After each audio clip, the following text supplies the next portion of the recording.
Inside the Birds is back. What's going on, everybody? It is Geoff, Mosher, and Adam Caplan, and the Eagles are in the midst of trimming their roster down to 53. They have to be at 53 today at 4 o'clock. In fact, while you're listening to this podcast, depending on what time you listen to it, they could be, trimming off guys that we don't discuss. But they did make a bunch of cuts over the weekend into Monday. As they got the process started at him, and we're going to discuss a few of the significant ones. And I have to raise my hand. I have to say I'm guilty. We had our 53-man roster projection pod with you, myself, and Andrew. I kept Kyle McCord on. I didn't think Howie was going to waive a quarterback that he drafted in the 6th round.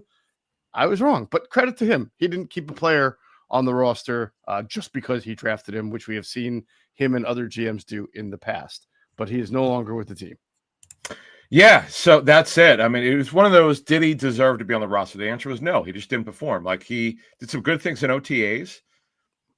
Then you saw the lack of arm strength. It really showed up in training camp. There were a number of throws where, wow, it did come out well. And, if he doesn't see it quickly and get out of his hands quickly, because he's a timing-based quarterback, it just doesn't look right. And not only training camp, but the preseason, it just didn't go well for him.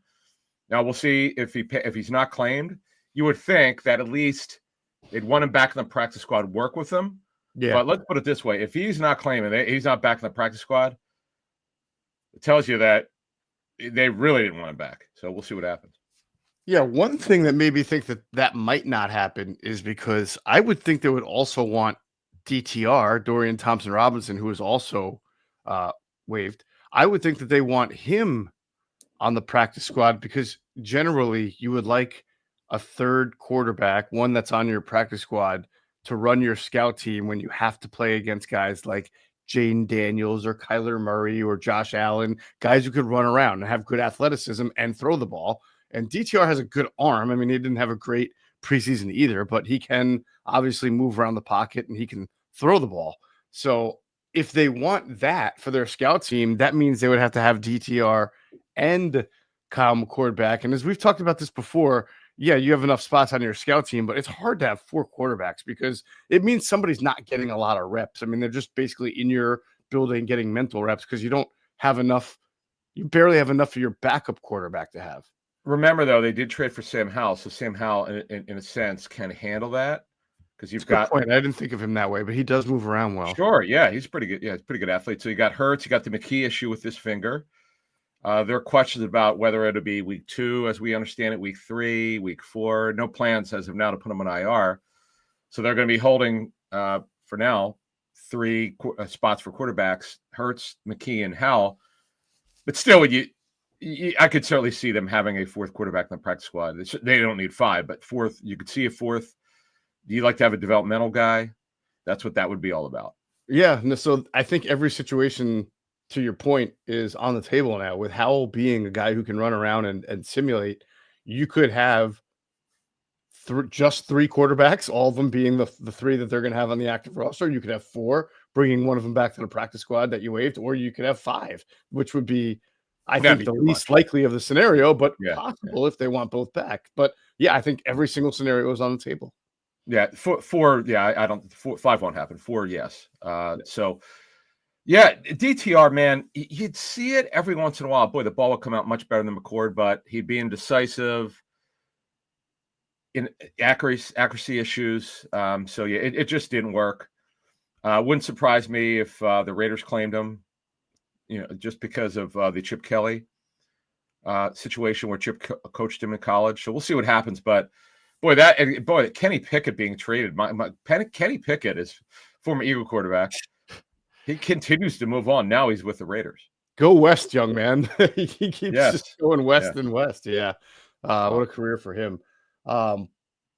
So I'm just going to put a bow on the quarterback situation like this. I don't know that any of this happens if Tanner McKee had been completely healthy as far as the Howell trade. I think it's a weird timing, but we'll see. It's not that McKee is expected to be out very long, but they obviously felt that they needed somebody to be available week 1 and maybe week 2 if Jalen Hurts were to get hurt, and that somebody could not be McCord or DTR. So the question I'll always have is, if McKee had stayed healthy, would McCord have made it as the number 3 quarterback onto the, or would they have traded for Sam Howell anyway? I don't know. It's hard to imagine. Again, Howell only has 1 year left on his deal, so it's not like he gets to slide into that number 2 job next year if they trade Tanner McKee. It's just an interesting question that I'll always wonder, but it does give the Eagles some depth. But actually, depending on how the season goes, Adam, this is an unlikely scenario, but if Howell has to play and plays decently for a little bit, I mean, maybe he's a trade chip at the deadline. I don't know. You mean if Hurts gets hurt, McKee's unavailable? Hey, look, remember what happened with AJ Feely? Yeah. He was a third-string quarterback, and you just never know. But no, the big thing here, though, the real story here is that they get him into the building. Hal sees how things are done. The Eagles could trade McKee in March. That's realistic if a team's willing to pay big. And he's really liked by a lot of people around the league. Mm-hmm. So before you get to free agency in March, you let them know, hey, we'd like to have you back. If we move Tanner, if there's an opportunity to keep you as our backup, before you decide where you want to go, you let him know that he's liked. And now, have him in the building, you see how he is, his approach, and you see what his performance is like in practice. That's definitely fair. Definitely. All right. So that's the quarterback situation. Reminder to everybody, you can get every single podcast that we do early and commercial free by being a Patreon member. I mean, these are unbelievable perks that we know our Patreon members love, and they encourage everybody else to get involved. Patreon.com/Inside the Birds. On our Patreon show, we'll also be announcing some of our programming coming up for the NFL season, and then we'll also announce it soon on this podcast platform. We've got Ask an Eagle coming up on Patreon. We've got our monthly Chalk Talk coming up on Patreon. So a lot of extra great bonus content. You've got to be a member, though. Patreon.com/Inside the Birds. So the offensive line is seemingly taking shape, at least as far as the game day active offensive line. The Eagles trade to bring back Fred Johnson. He is now going to be your swing tackle. They trade Darian Kennard, who had been practicing at guard and can play some tackle, but that obviously leaves Matt Pryor for that spot, first man up at guard. But again, Adam, I think that this is a position that right now you would say the top 3 off the bench are Fred Johnson, Matt Pryor, and Drew Kendall. But this is a position that by the time we do our next podcast, wouldn't be surprised if there was another name or a move how he made there. I like Drew Kendall. I don't know that he wants a rookie guard center to be active on game day as opposed to somebody who might have some experience. Hey, lots to unpack here. So, a couple things. So Pryor will be the backup right tackle and the backup right guard. And then Fred Johnson, who can play right tackle, is better off at left, will be the backup left tackle. So right now, and look, let's face it, Matt Pryor did not get very much work at left guard. They did it late in camp. Other teams have told us that they're looking for a backup interior lineman. Not a lot. I mean, you're talking, it could be, by the way, it could be someone who's cut, a veteran. They're not looking to spend money. It's just depth. But the issue then becomes, though, and this is something to watch, when's Dickerson going to be ready? The first injury report is out this coming Monday for the game on Thursday against Dallas. Is he going to work or not work? Will he be ready? Is Brett Toth still going to be the roster? Is Brett Toth going to be the backup? There are a lot of questions to be answered. And it all revolves around Landon Dickerson, his availability, and who's going to be his backup. Yeah, you're right. I mean, even if there's not a move made, I think the same rule applies from Kendall to Toth. Toth has not played a whole lot in the NFL. And in his NFL experience, I believe he's played tackle, not guard. Remember, he came in against the Ravens for his debut a couple of years ago. Was it 2020? And he started at right. He played at right tackle. I'd have to go back and check, but he just doesn't. I can't imagine Howie and Jeff Stoutland feel comfortable with Toth being that number 3 guy or Drew Kendall. I think they would just want another. Like last year, they had Nick Gates. They never used him, but it's almost like they had him just in case. All right. Sure. Now they can still slide Dickerson over to center if there's an injury to Juergens, but I'm not sure they want to do that again. I think they'll have to at this point as long as Dickerson is healthy. If there's right, and I know Trevor Keegan is still on the roster. He's a ways away. He is a left guard. He's. I don't see that being possible. Even if they keep him, this is kind of obvious. They have to. If Brett Toth is on the roster and will be the backup left guard, You'd like to have more experience at left guard, which is what you're saying here. You really want someone who's been there and done it before. That's why when we look at the veterans who are cut coming up later today and Wednesday, also there'll be some more cuts on Wednesday. That's not. Yes, you have to be at 53, no more than 53, but there'll be some more maneuverability. As Chip Kelly used to talk about the roster maneuvers. Yeah. They'll That's why we call it the initial 53, not the final. Yeah, the fluid 53. It's never set. Yeah, other than at 4 p.m. initially. Then Wednesday will be more move. All right. The last position that I'm really curious to see for this podcast how it develops is tight end, because the Eagles waived EJ Jenkins. Oh, yeah. I did not have EJ Jenkins on my 53. Neither did I. Either you or Andrew did. Andrew did, I think. Andrew did. Yes, he was actually the one who reported it, that he was released. I know. It must have been like, darn. But I felt all along, and we'll see what happens, that if you're not going to keep EJ Jenkins, you're probably just going to keep 2 tight ends, because there's a redundancy with Kylan Granson to what Calcaterra gives you as far as being a pass catcher, not a blocker. So as of the time of us recording this, he has not been waived yet, Kylan Granson. However, contract terminated. Just real quick. Terminated. Yeah. He's a vet. He's He's vested. Oh yeah, he's signed a 1-year deal. Yeah, he's vested. That's right. Oh, yeah. That's right.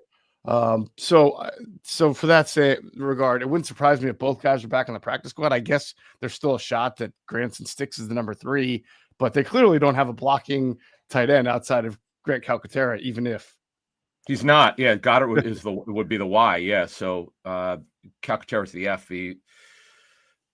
So yeah, that's a problem. So basically, yeah, I agree. Like they're going to have to. If Jenkins, I'd be shocked if Jenkins, if he clears waivers, is not back on the Eagles. The only way it wouldn't be is if another team signed him. Because what happens is, good agents will find out, okay, is there a bigger role in mind for my guy potentially with another team? Mm-hmm. That's the only reason why I wouldn't. I mean, you have Nick Muse and Cameron Latu also for the practice squad, assuming they're not on the team. That'd be shocking if they were on the team. But Kylan Granson, one way or the other on the 69-man roster, 53 plus 16, and then it's 70 with the international player. I'd be very surprised if Kylan Granson isn't on this team for one way or the other. Yeah, one way or the other. I agree. I just think it would make more sense to keep 2 and try to get them on your practice squad. Oh yeah. I hear. Well, yeah. They need a blocking tight end in the worst way. That's again where you find a veteran. If they don't get Jenkins back, because you only have the 3 elevations, one way or the other, they got to get someone who can block. I agree. Yeah, got to find out what happened to their old friend Jack Stoll. He was with the Saints, right? Still is, as far as I can see. Yeah. All right. Well, that's a name that they've used in the past. But yeah, we'll see. I do agree with you. I think after the cutdowns, there might be some names that we have to take a look at. All right. Any other moves that you think? We talked about the offensive line. Definitely have to have your alert up for a move there. How about edge? I would think edge has still got to be a position. Oh, big. Again, depth has nothing to do with how many players you have. It's how the quality of the player, the performance is just not good enough there. Ojulari, other than the second preseason game where he showed up a little bit, just haven't seen it from him. I know he's making a lot of money. Uche, quickness. He's got the quickness that you look for. It's just... I expect him on the roster. Powell Ryland, he showed up a little bit in the last preseason game, but he's not good enough yet. And Patrick Johnson, Mr. Training Camp, but he's the 4th or 5th edge. And Obo Conqueror will be good for the practice squad. Outside chance he makes it. They're just not good enough there. Hunt is not developed yet. I know how much they love him. He's been a good story. He's not there yet as a pass rusher. Nolts is a good pass rusher, but he's kind of like the one that again, you can have 20 guys. If you only have 1 or 2 guys who can rush the passer, you're not good enough. Now, Campbell, obviously, at some point could help you on the edge, but he's an inside backer right now. Let's do a hypothetical here just to see how the numbers game would work. I know Chip Kelly would hate this because it's a hypothetical. And he hated that, yeah. But let's hypothetically say the Eagles listen to this podcast and they're like, you're right. We don't have enough at the edge. Let's go sign Jadeveon Clowney. Okay, he's out there. He's a good situational pass rusher. He could come in, do what we ask him to do. If they did that, who would go? Because as you mentioned, Ojulari is making a pretty good coin to just all of a sudden discard, right? He signed for more than Uche did. So he did much more. He's the full guarantee on his contract of the total cash is $3 million. Yeah. I know it's not a lot. I know it's not a lot, but Howie doesn't typically walk away from guys. He has he did show he had some left, but he wasn't was not nearly as good as probably people thought he should be. But Clowney, see the thing we mentioned this one Clowney in the spring. Eagles are going to want Hunt to play now. Greg Cosell's told us repeatedly his deal is size and versatility. You could play him inside a nickel. You could line him up as an edge rusher as well, but he's not a high-end pass rusher. He's just not. He's never has been. That's the real story, despite all the hype. Mm-hmm. Now, he did. The Panthers want to go with younger players, and their pass rush is not very good. It's a little bit. You got to have your radar up when a team like that releases a guy like Clowney. But it'd be a fine signing, but you have to understand he's really not going to solve your pass rush issue. That's the reality of it. Ojulari was supposed to, but hasn't done it. Yeah. I just wonder who would it mean an unemployment for, because it feels like Ojulari is locked in just on the salary alone. I wouldn't say he's locked. Based on history, how he keeps these guys, but I see Uche on the roster. Patrick Johnson could be a practice squad maneuver. You talk to the agent, you say, here's where we're at. Powell Ryland, if somehow he survives here, he's just not going to play. There's no room for him. O'Shawn Mathis is there, but it'd be more of a practice squad guy. So you could take your pick. I mean, none of them really have shown that they're ready yet to be that guy who could give them the explosiveness off the bench. That Ojulari, like, teams watched his tape and thought there was still something left, no question about it. My understanding was the Panthers were in on him. In addition to the Eagles, I think there was another team. Okay. But bottom line is that we didn't see it in training camp. That's the reality of it. I do think, I could be wrong about this, but he strikes me as sort of I told you this in a text the other day, a back of the baseball card type guy, where by the end of the year, he's going to wind up having his typical numbers. He's going to wind up having his 7 sacks to 8, 9 sacks, pressures. He's going to miss a few games from injury. I'm still sort of skeptical on what Uche can do, to be honest with you. So that's why it's kind of interesting to see if they do decide to upgrade at the edge, which guy, if any of them, do they just keep off, a 5-man rotation with another one added in? I don't know. It'll be really interesting to see. One more thing. I wouldn't be surprised if there's a move there made. I'd be stunned if they don't add somebody by week 2, if not this week. The reason I say week 2 is because for veterans who have not got termination pay, you'd have to guarantee the salary week 1 if they're on it. Right. Now we've seen that for decades now, that clubs wait, so they don't want to guarantee salary. You can see that, but I'd be stunned over the next couple of weeks on at an edge. Now, one thing I would add, cornerback is on watch for me personally. I don't see them being done, but it always depends who's available, at what cost.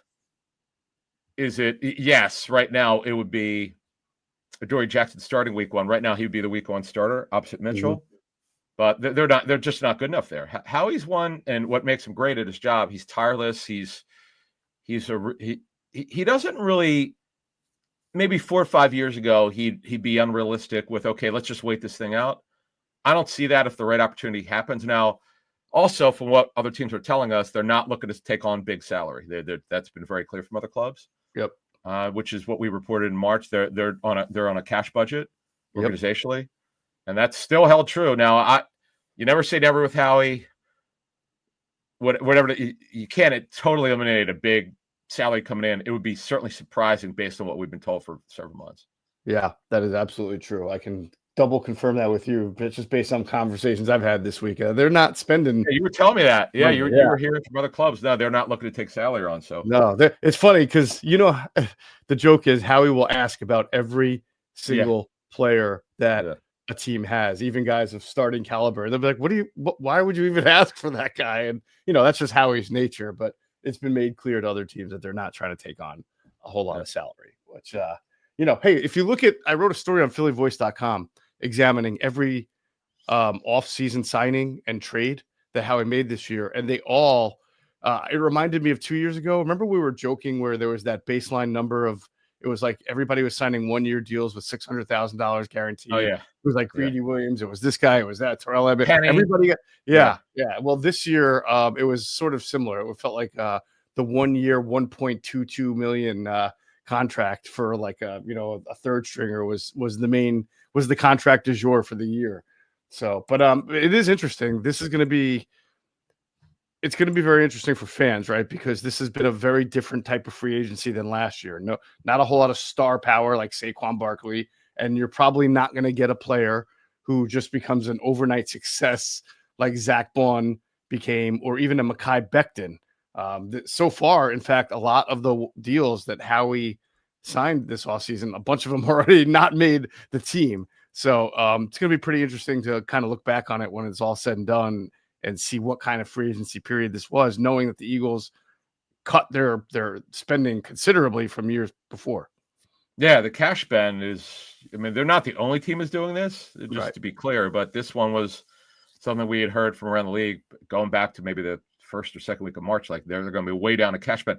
I just thought it was odd. I know it's not Howie's call. It's a ownership decision or whoever sets the cash budget, but it's just odd. You win a Super Bowl and you're spending less. It's just, I don't know what Howie has to do to be able to spend more money, but it is what it is. And now, yes, they have they've got a bunch of young players who are up potentially for extensions next year. That certainly plays into it, but that's not the only reason. That's just part of it. Absolutely. All right, so we're going to do this again after the after all is said and after the initial 53 comes out later today. We'll have another podcast Wednesday morning to wrap it all up. That's going to do it for this episode of Inside the Birds, the leading podcast in Eagles intel. And as always, we thank you for flying with us inside the bird.